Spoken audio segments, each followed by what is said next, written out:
That implant would sit here, and so those moldable foam pieces would protect the outside of the implant. A Butler University grad and Indiana Orr fellow has invented a way to adapt helmets for people with cochlear implants, solving a major problem for the deaf community. The insert is the first of its kind, and she has the patent to prove it. Business of Health reporter Kylie Valletta here now with more. Kylie. Well, thank you, Gary. When doing activities like bike riding, just to name one, people with cochlear implants have faced a problem. A helmet presses on their implant and can damage it. So many take off their device, but now they can't hear. It's a problem Ellie Howe believes she's solved.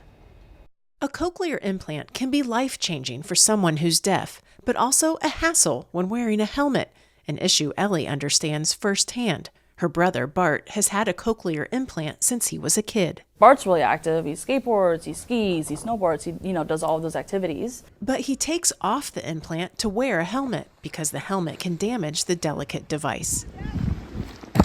Her solution is a modular foam insert that could be added to an existing helmet. So it could be put in a ski helmet, could be put in a bike helmet. And then you think about all of the different activities that people do with helmets. So football, lacrosse, then you even think about construction helmets. A Butler business alum, Ellie worked on deaf lids throughout college and earned a patent just weeks before graduating this spring. Her mission now? Move it to market. So the idea is that we would send a moldable foam, kind of like a Play-Doh, something like that. And so you're actually able to press that on the side of your own or your child's head to figure out where it is on your head. When you send that mold to us, we're able to scan it and understand where it's at on your head, where to put the moldable foam pieces. As an Indiana Orr fellow, Ellie has a normal 9 to 5, and this is her passion project. And these would be thicker just to be in line with the rest of the foam and the protection.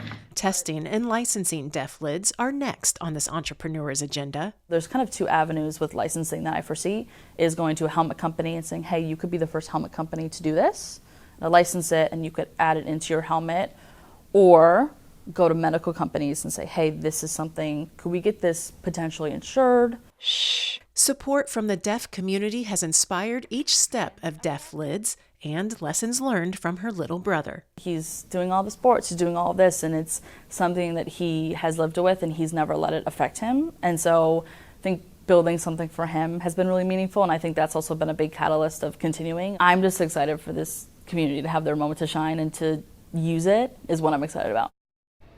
And Ellie studied entrepreneurship at Butler, which helped grow her idea. She also won runner-up at the Big East Startup Challenge.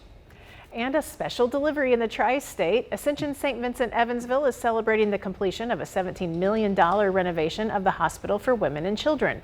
The project includes a complete transformation of the hospital's third floor, improving the OB emergency department, labor and delivery rooms, postpartum, and mother and baby wings.